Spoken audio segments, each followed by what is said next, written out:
Après une saison d'intense oppression démoniaque dans ma propre vie, bien que j'étais déjà dans le ministère, j'ai su que je devais étudier ces choses sincèrement.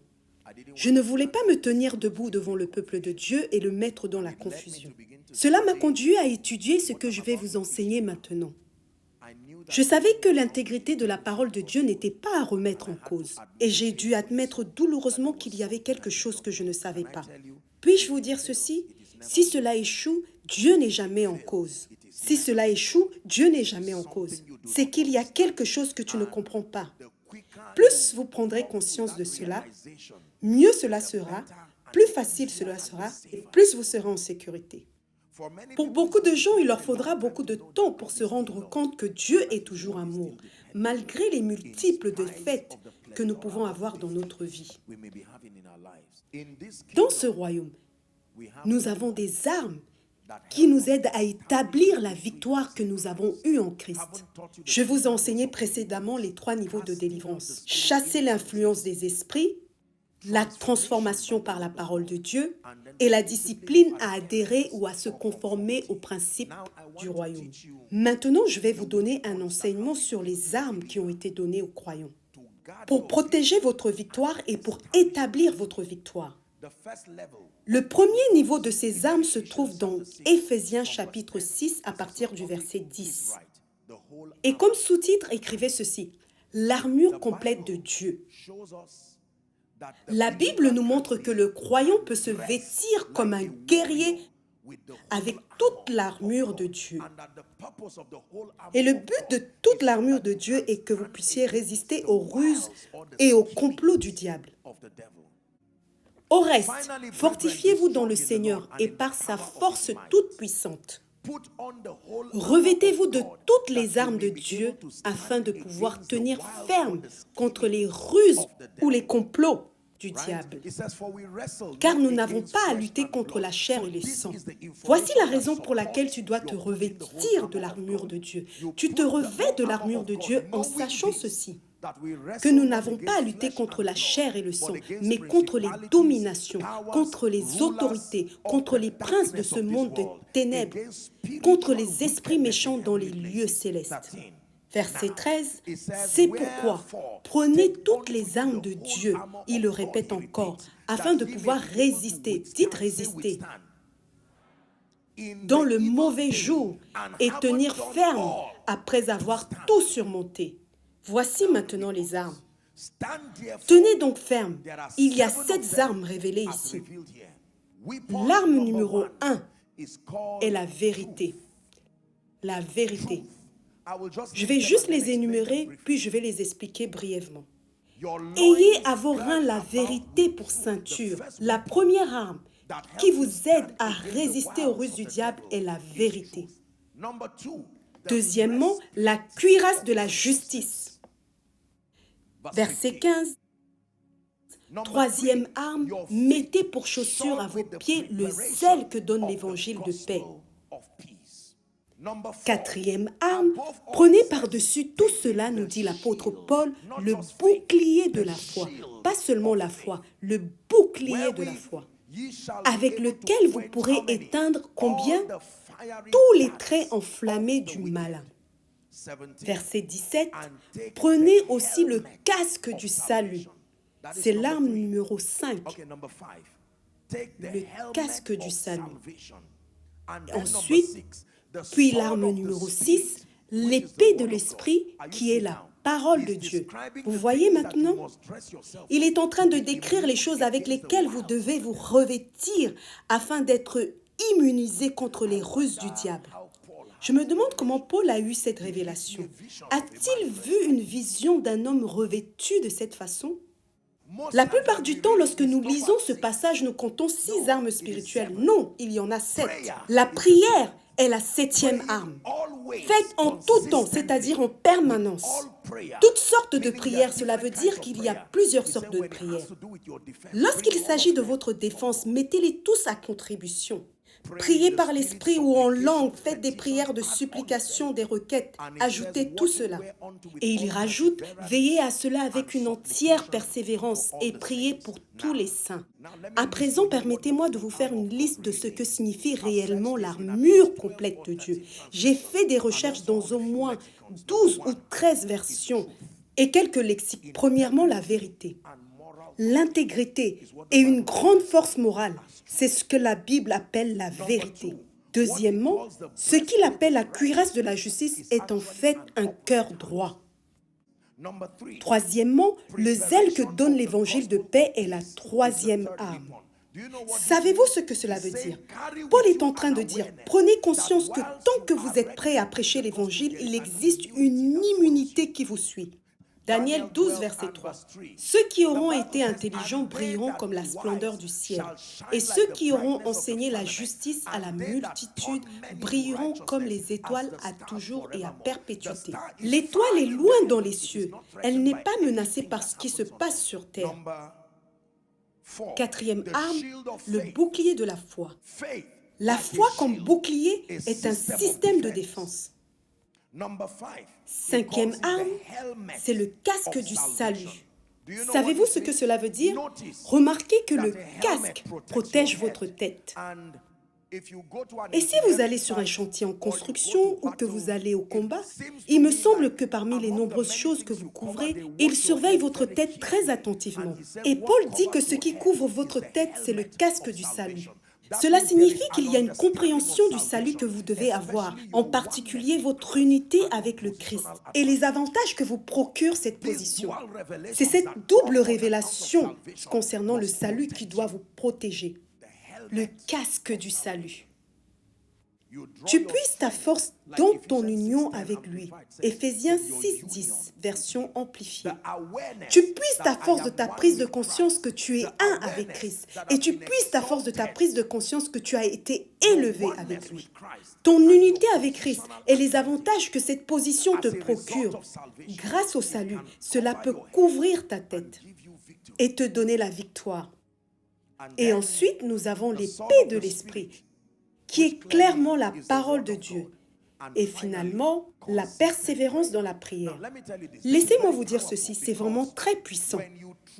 Lorsque vous engagez réellement ces 7 arsenaux, la Bible l'appelle l'armure complète de Dieu. Vous savez ce que cela signifie? Ce sont les forces qui travaillent en synergie pour maintenir votre victoire. À présent, notez que l'armure complète de Dieu n'établit pas et ne manifeste pas nécessairement votre victoire, mais qu'elle la maintient. La mission de l'armure complète de Dieu est de maintenir. Parce que vous l'utilisez pour résister, tenir ferme. Cela veut dire que tu résistes pour maintenir ce qui a été manifesté. Toutes les armes de Dieu sont en grande partie des stratégies préventives qui aident le croyant à conserver sa victoire. Cela veut dire que pour quelqu'un qui a déjà remporté la victoire, elle engage ses armes pour maintenir sa victoire. Avoir seulement un cœur droit. Un cœur droit. Vous savez ce que ça veut dire avoir un cœur droit? Un cœur sans duplicité. Seulement le fait d'avoir un cœur droit, c'est une puissante qualité pour vous maintenir. Parce que lorsque vous accumulez des choses comme l'amertume, la jalousie, la colère, le diable va s'avancer comme un guerrier pour entrer dans votre vie. Parlons des armes qui établissent et manifestent la victoire alors que nous terminons. Hallelujah.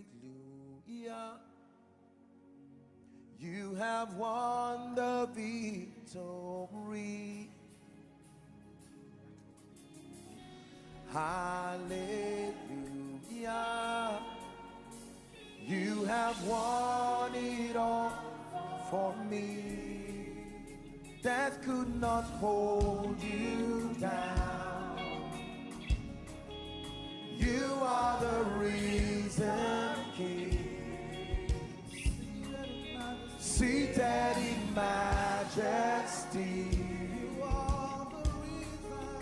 you are the risen King. Hallelujah. That will be your song. Cela sera ta chanson. Won my Tu as remporté ma victoire. hallelujah. Tu as remporté ma victoire. Listen. Écoutez, I still je m'en remember souviens it encore today. aujourd'hui, Even même though si it's cela many fait de years ago, nombreuses années. the day I Le found jour où it, j'ai découvert cela, it was in the c'était night. dans la nuit. Je m'en souviens. I J'ai ran. j'ai couru dans ma chambre. God Dieu is m'en my est témoin. witness. Je I me stood tenais in devant front ma of my chambre room, et and I j'ai said, dit, Satan, Satan, with avec this ce that que I je know, sais, I will je not ne vais even pas te try. chasser. You are welcome. Tu es le bienvenu. À partir de ce jour, Light la is lumière est powerful. puissante. Jean 1,5 dit, la lumière brille. Frères et sœurs, je voudrais vous remettre par l'esprit des armes qui vont vous fortifier ce soir. Vous allez tenir ferme pour défier les portes des ténèbres avec une audace incorrigible. Finis cette peur qu'une fois après avoir élevé Jésus, il y aura un effet de boomerang. Non, pas quand vous avez cela. Il y a 3 armes qui établissent et manifestent éternellement la victoire sur Satan. Peu importe la malédiction, peu importe le sort ou la sorcellerie, voici les armes. Numéro 1, la parole de Dieu. Hébreux 1, verset 3. Et qui étant le reflet de sa gloire et l'empreinte de sa personne, et soutenant toutes choses par sa parole puissante. Cela veut littéralement dire que la parole de Dieu soutient toutes choses. Ecclésiaste 8, verset 4. Parce que la parole du roi est puissante. À moins que cette personne ne soit pas un roi, on pourrait douter de la parole d'un esclave. Parce que la parole du roi est puissante. Mais la deuxième partie, c'est celle qui m'intéresse. Et qui lui dira, que fais-tu? Parce que lorsque le roi parle, qui va se lever pour remettre sa parole en cause? Qui peut se lever contre le Seigneur? Personne. Personne ne le fera.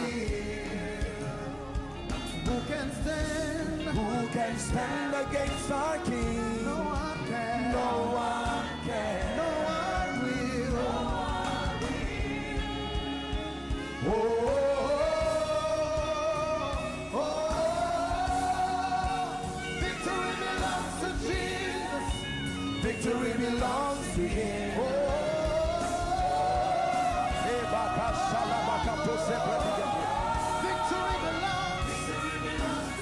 victory belongs to Him. Donc, à chaque fois que tu vas entendre une parole, vérifie qui parle. Là où se trouve la parole du roi, il y a la puissance. Version King James. Ésaïe 55, verset 11. Nous sommes en train d'examiner la puissance de la parole. Ainsi en est-il de ma parole qui sort de ma bouche. Elle ne retourne point à moi sans effet, sans avoir exécuté ma volonté et accompli mes desseins. Psaume 107, verset 20. La Bible n'a jamais dit « il a donné sa parole », mais « il a envoyé sa parole ». Lorsque tu envoies un messager en tant que roi, il ne peut pas te désobéir. Il envoya sa parole. Et cette parole va demeurer et continuera à tourner tout autour jusqu'à ce qu'elle guérisse, jusqu'à ce qu'elle délivre de la destruction. Ensuite, elle reviendra comme un fidèle messager en disant « j'ai terminé ». Il envoya sa parole. Marc 16, 20. Ils s'en allèrent prêcher partout. Le Seigneur travaillait avec eux et confirmait la parole. Écrivez ceci. La parole de Dieu active la puissance de Dieu. La puissance de Dieu est comme un missile nucléaire. Mais la parole de Dieu est le code qui l'active. Aussi puissante que soit la puissance de Dieu, elle demeure stérile jusqu'à ce que la parole de Dieu descende. 1 1 Jean 2, verset 14. Je vous ai écrit, Père, parce que vous avez connu celui qui est dès le commencement. Je vous ai écrit, jeunes gens, parce que vous êtes forts et que la parole de Dieu demeure en vous. Voici la source de votre force. Jeunes gens, vous êtes forts, mais votre force vient de la parole de Dieu. 1 Jean 5, verset 14. Voici l'assurance que j'ai de toi. À chaque fois que je t'appelle, tu me réponds.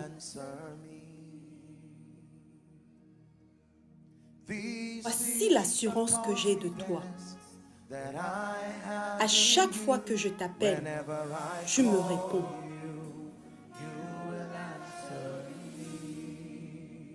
Écoutez, nous avons auprès de lui cette assurance que si nous demandons quelque chose selon sa parole ou sa volonté est transcrite, la Bible affirme qu'il nous écoute. Cela veut dire que lorsque vous abordez les choses de l'esprit, y compris ce qui concerne le combat spirituel et les démons, votre assurance est fondée sur le fait que la base de votre relation avec ce Dieu Tout-Puissant repose sur sa parole.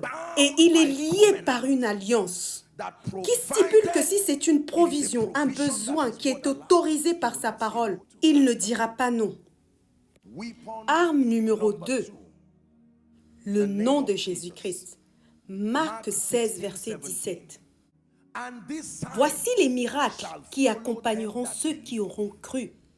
Quels que soient les signes, ils ne se manifesteront qu'en mon nom. Il y a de nombreux miracles, mais tous ces miracles réunis ne se produisent qu'en mon nom. Le nom d'un homme est une représentation de son bureau ou de son gouvernement.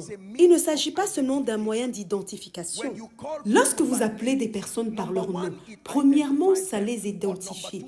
Deuxièmement, cela décrit l'étendue de leur spécialité.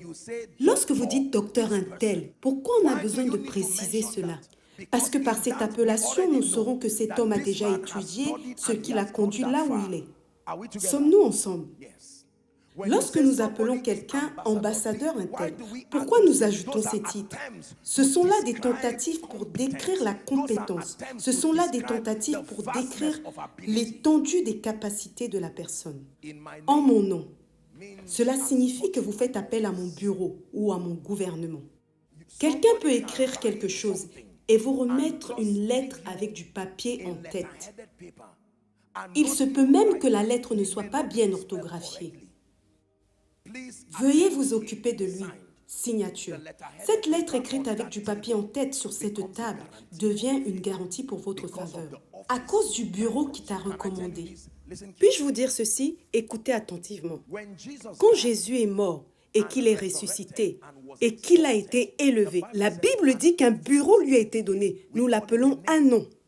Jean 14, verset 13. Et tout ce que vous demanderez en mon nom, prenez note de ceci. En mon nom ici ne signifie pas simplement chanter l'alphabet J-E-S-U-S, mais c'est en ayant conscience de l'autorité de mon bureau que je le ferai, afin que le Père soit glorifié dans le Fils. Verset 14, si vous demandez quelque chose en mon nom, je le ferai. Donc, il nous a donné son nom. Vous savez ce que cela veut dire? Il nous a donné sa fonction. Et il nous a avertis en disant, Satan ne te respectera pas si tu viens en ton nom. Assurez-vous qu'à chaque fois que vous êtes à l'œuvre, travaillez en ayant conscience de ce bureau. La plupart des croyants appellent J-E-S-U-S. Cependant, ils ne marchent pas avec ce nom. Marcher avec ce nom, ce n'est pas le réciter. Nous appelons J-E-S-U-S afin que les nations sachent que celui dont nous parlons, qui est Seigneur et qui est Christ, est Jésus, le Fils du Dieu vivant. Mais le nom, ce n'est pas Jésus. Le nom, c'est sa Seigneurie. Vous voyez? Écoutez, lorsqu'il dit en mon nom, cela veut dire que vous devez prendre conscience de l'immensité et de l'élévation de ce nom. Le nom d'un gouverneur ne va pas résoudre les problèmes nationaux. Parce que c'est un gouverneur, cela ne relève pas de sa compétence. Le nom de gouverneur a déjà créé des limites à son pouvoir. Sommes-nous ensemble? De la même manière, un autre gouverneur ne peut pas aller dans un autre État pour imposer des choses. Mais le président le peut en tant que commandant en chef à l'intérieur de cette région. Et quant aux juges, les magistrats, ils peuvent littéralement choisir si un être humain doit vivre ou mourir. Vous vous rendez compte? Un juge peut en fait s'asseoir et en 5 minutes réduire la vie d'une personne en un seul jour. Les noms. Le nom qu'il nous a donné, ce n'est pas le nom qu'il utilisait lorsqu'il marchait sur terre, mais c'est le nom qui lui a été donné après qu'il ait été couronné. Et il nous a donné cette position. Écoutez attentivement. Admettons que j'ai une montre bracelet et que ce soit en même temps un bracelet de sécurité et que celui qui porte cette montre sera traité comme Joshua Selman. Sommes-nous ensemble? Si je retire cette montre et je la donne à quelqu'un d'autre, quand la personne porte cette montre, il y a des portes de sécurité, n'est-ce pas? Tout ce que vous avez à faire, c'est d'utiliser votre main ou quelque chose comme ça. J'ai donc cette montre connectée et elle ouvre la porte de sécurité et quelqu'un d'autre la porte. Même si c'est un bébé et que le bébé joue autour de la porte ne fait pas la différence entre le bébé et le propriétaire. Quel que soit le porteur de ce mécanisme de sécurité, la porte a été conçue pour s'ouvrir pour lui. Écoutez attentivement, cela veut dire que quand tu te lèves au nom de Jésus, ce qui se serait passé exactement si Jésus était là, c'est ce qui devrait se passer maintenant que vous êtes là en son nom. Donc lorsque tu te lèves et que tu regardes les démons, ils sont plus âgés que toi. D'un point de vue humain, ils sont plus expérimentés que toi. Mais tu peux invoquer un nom.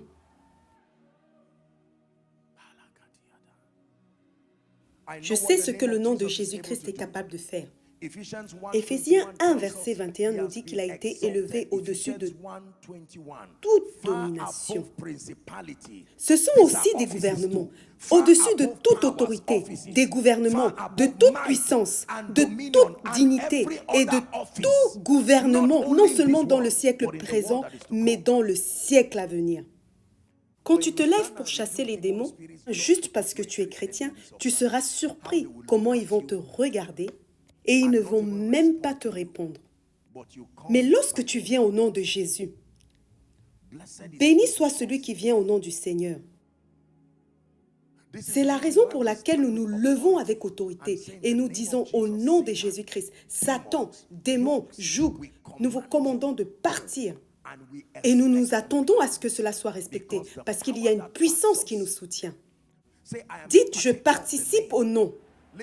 Écoutez, vous n'êtes pas simplement un participant de la nature, vous participez également au gouvernement. C'est ce qui s'appelle être assis en Christ. Troisième arme et dernière arme qui manifeste la victoire éternellement, la puissance du sang. Laissez-moi vous enseigner quelque chose à propos du sang.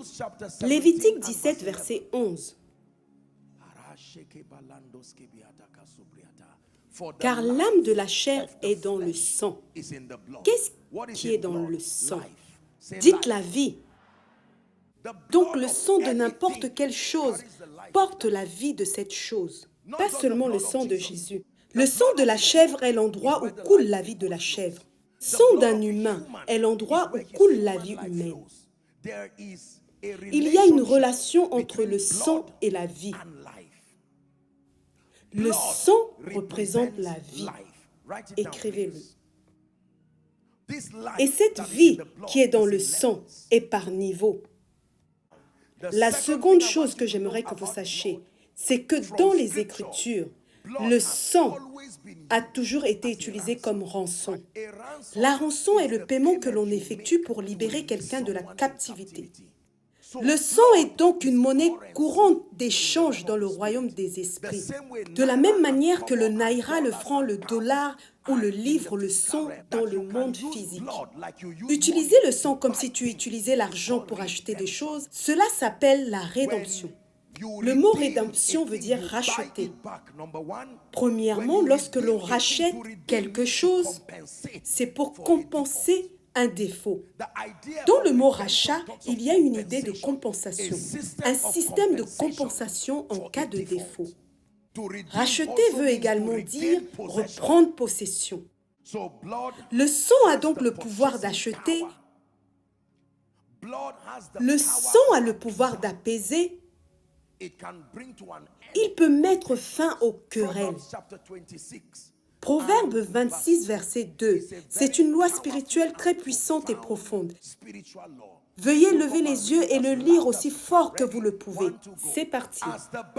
Comme l'oiseau s'échappe, comme l'hirondelle s'envole, ainsi la malédiction sans cause n'a point d'effet. Cela veut dire qu'à chaque fois qu'il y a une malédiction, à chaque fois que quelque chose de démoniaque arrive, s'il n'y a pas de base légale, cela ne marchera pas.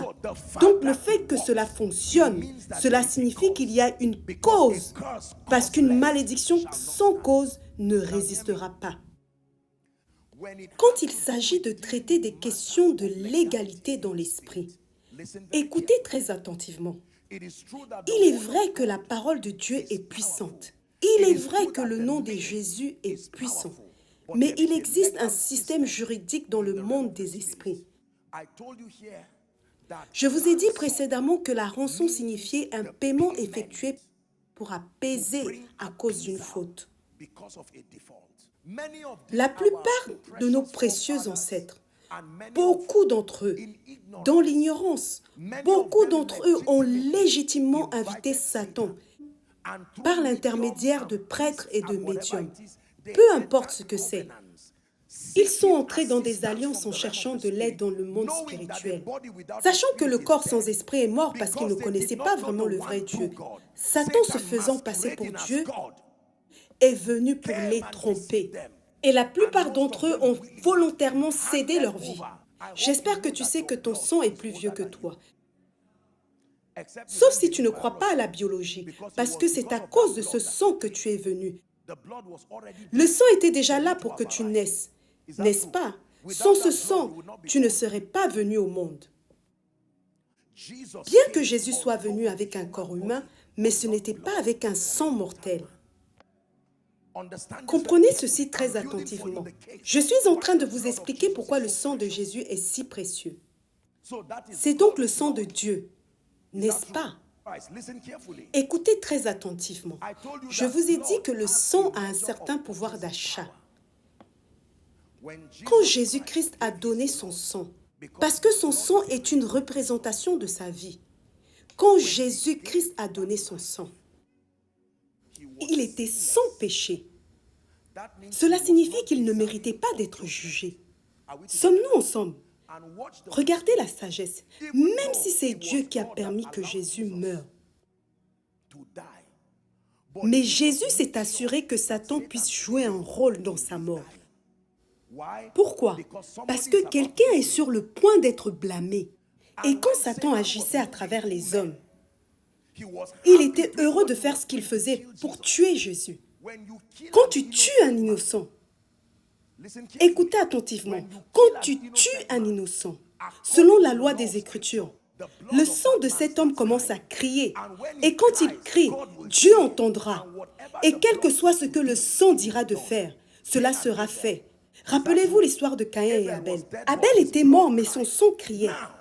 Maintenant, quand Satan accomplit son œuvre, le sang de Jésus a commencé à crier.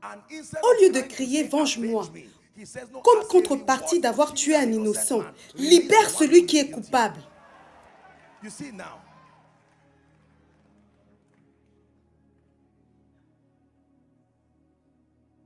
Libère celui qui est coupable. Donc, à chaque fois que le diable va se présenter devant toi, en déclarant qu'il est vrai que tes pères ont adoré des idoles, et sur cette base légale, tu ne devrais pas connaître de percée. Tu devrais connaître la stérilité. Dis-lui que tu as raison. Si je suis la seule à me battre dans cette affaire, mais j'ai un avocat. Sommes-nous ensemble maintenant? Ceci est très puissant. Le sang de Jésus-Christ est le système juridique qui brise toute emprise d'alliance, toute emprise d'ordonnance qui parle contre les saints. Comment cela fonctionne? En rappelant à Satan que si c'était juste pour un innocent de se rendre coupable, alors c'est juste pour un coupable de devenir innocent. C'est une équation très simple. Il faut que tu comprennes cela en ce qui concerne le sang. Le sang de Jésus-Christ parle. Il parle miséricorde pour les saints. Il parle de la libération en faveur des saints, mais il parle du jugement de Satan et de sa cohorte. Maintenant, écoutez ceci. Le sang de Jésus est même un trop perçu, parce que peu importe ce qui a permis au diable d'accéder légalement, chaque sang a une origine terrestre, qu'il s'agisse d'animaux ou d'hommes, mais le sang de Jésus-Christ n'était pas d'origine terrestre. Sommes-nous ensemble maintenant? Il n'y a donc aucune facture que ce sang ne puisse payer. Maintenant, écoutez-moi. Le sang de Jésus n'est pas seulement suffisant pour payer le péché, il est plus que suffisant. Ensuite, au lieu de parler du jugement contre nous, il parle de la miséricorde en notre faveur. Et le sang de Jésus-Christ est le fondement du ministère de la miséricorde. Comment devez-vous appliquer le sang? Écoutez très attentivement. Quand Satan, qui est l'accusateur des frères, vient maintenant comme d'habitude pour t'accuser de quoi que ce soit, ensuite exiger que, sur une base légale, ce qui a été convenu par les alliances des ancêtres et la sorcellerie vous arrive. Lorsque vous invoquez le sang de Jésus, ce qui se passe, c'est que vous disparaissez dans l'esprit pour ce péché. Et c'est Jésus qui se tient là maintenant. Lorsque Jésus se tient là à votre place, Satan lui dit, ce n'est pas à toi que je m'adresse. Voici la personne à laquelle je m'adresse. Et Jésus répond maintenant, la personne m'a invité, je lui ai donné l'autorisation de m'inviter. Quelle est donc ton accusation contre moi? Et il se souvient qu'il n'y a aucune accusation qui puisse porter devant Jésus. Croyants, écoutez-moi. Si vous ne pouvez pas comprendre le pouvoir du sang de Jésus-Christ, il ne peut pas y avoir de rédemption. Éphésiens 1, verset 7. En lui, nous avons la rédemption. Je vous ai expliqué ce que le mot rédemption voulait dire. C'est l'action de racheter, de réclamer la propriété. Et cela à travers le sang. Nous avons également la rémission des péchés, selon la richesse de sa grâce. Satan redoute votre connaissance de cela. Vous savez pourquoi? Parce que vous allez apprendre que le sang ne parle pas dans le vide. Il existe un système de conformité à ce que dit le sang. Lorsque le sang dit que vous n'êtes pas coupable, cela ne s'arrête pas là. Il existe un système qui galvanise toutes les forces du ciel pour s'assurer que ce que le sang a dit à votre sujet reste vrai tout au long de votre vie. Le sang de Jésus-Christ est puissant, c'est ce que j'ai découvert. Quand Satan me cherche, il ne me trouve pas, mais il trouvera Jésus à ma place. Et Jésus lui demandera, « Qu'est-ce que tu cherches ?» Il répondra, « Je cherche un jeune homme lié à une lignée qui devrait autoriser les chèques. » Et Jésus répondra, « Il n'est plus ici. Cette personne est morte, tu ne vois pas. J'ai été crucifié avec le Christ. » Écoutez, puis-je vous dire ceci? Le sang est la preuve que Jésus est mort, n'est-ce pas? Et quand il est mort, c'était l'apaisement. Rappelez-vous que le dernier ennemi à être détruit est la mort. Cela signifie que Satan veut obtenir cette domination. Mais sa mission principale était qu'après avoir obtenu toutes les autres choses, qu'il te tue. Le sang prouve que Jésus est mort, mais le sang prouve également que tu es mort. Vous savez ce que cela veut dire? Quand Satan vient vous accuser et que vous lui présentez le sang, cela signifie que le sang dit « Cette affaire a été déjà jugée. Pourquoi reviens-tu sur une affaire qui a été déjà jugée? Le criminel qui t'a offensé est mort. » Mais cela montre juste que ce n'est pas toi qui es mort. La personne qui est morte vous a donné le sang. C'est une preuve pour dire que le prix a été payé. Écoutez, si vous devez de l'argent à quelqu'un, et la personne vous dit, tu me dois 1 million. J'apporte alors mon propre million et je vous le donne. Vous le donnez à la personne. L'avez-vous payé? Oui. Ce n'est peut-être pas votre argent, mais tant que le paiement est fait, si la personne vient vous accuser et dit que ce n'est pas votre argent, je sais que vous n'avez pas d'argent. Cela sera ma responsabilité maintenant de vous défendre. La question n'est pas de savoir qui vous a donné l'argent. Le paiement a été effectué. Voici le reçu. C'est la preuve que quelqu'un est mort. J'ai été crucifié avec le Christ. Et quand il est mort, je suis morte. Quand ce prix a été payé, en lui et à travers son sang, le prix a été payé totalement. Maintenant, Satan, tu n'as aucun droit légal sur moi. Cela est si simple, mais vous pouvez rester esclave pour toujours si vous ne savez pas ça. I need no other argument. I need no other plea. It is enough that Jesus died and that he died for me. I need no other argument. I need no other plea. It is enough that Jesus died and that he died for me. La liberté dans ce royaume s'obtient à travers le sang, une compensation pour nos fautes. Pour reprendre possession de nos vies, nous sommes maintenant sa propriété. 1 Corinthiens 11, verset 23. Car j'ai reçu du Seigneur, c'est l'apôtre Paul qui parle, ce que je vous ai enseigné, c'est que le Seigneur Jésus, dans la nuit où il fut livré, prit du pain. Et après avoir rendu grâce, le rompit et dit, ceci est mon corps qui est rompu pour vous. Faites ceci. Pas quand vous avez faim. Faites ceci. Pas quand vous avez besoin de nourriture. Faites-le avec la conscience que vous vous souvenez non seulement de moi, mais du sacrifice que j'ai fait pour vous, que je suis mort pour vous. J'ai payé ce prix pour vous. De même, après avoir soupé, il prit la coupe et dit, cette coupe est la nouvelle alliance en mon sang. Faites ceci en mémoire de moi toutes les fois que vous en boirez. Car toutes les fois que vous mangez ce pain et que vous buvez cette coupe, vous montrez que vous avez du respect pour la mort du Seigneur. Vous invoquez à travers ce mystère de la Sainte Seine la réalité de la puissance qui a été libérée par sa mort et par son sang. Écoutez, beaucoup de personnes prennent la communion à l'église simplement parce qu'elles ont grandi en sachant que c'est un sacrement à honorer. Ce que vous voyez en ce moment n'est qu'une boisson ordinaire préparée par un traiteur professionnel. Ces pains que vous voyez ont été fabriqués par quelqu'un d'autre. Cela n'a aucun pouvoir en soi. S'il vous plaît, élevez votre communion. Tout ce que le Christ a payé, tout ce dont le sang de Jésus m'a libéré, je déclare que celui que le Fils a affranchi est réellement libre. Et vous commencez à parler, et vous commencez à vous libérer. Et nous prions. Êtes-vous prêts? Élevez votre communion. Père, tu nous as donné ce signe pour mettre notre foi en pratique, afin qu'à chaque fois que nous le faisions avec une bonne compréhension, que nous le fassions en discernant ton corps. Ceci est du pain ordinaire et une boisson ordinaire. Mais Père, au nom de Jésus-Christ, je prie pour que l'Esprit de grâce repose sur cela.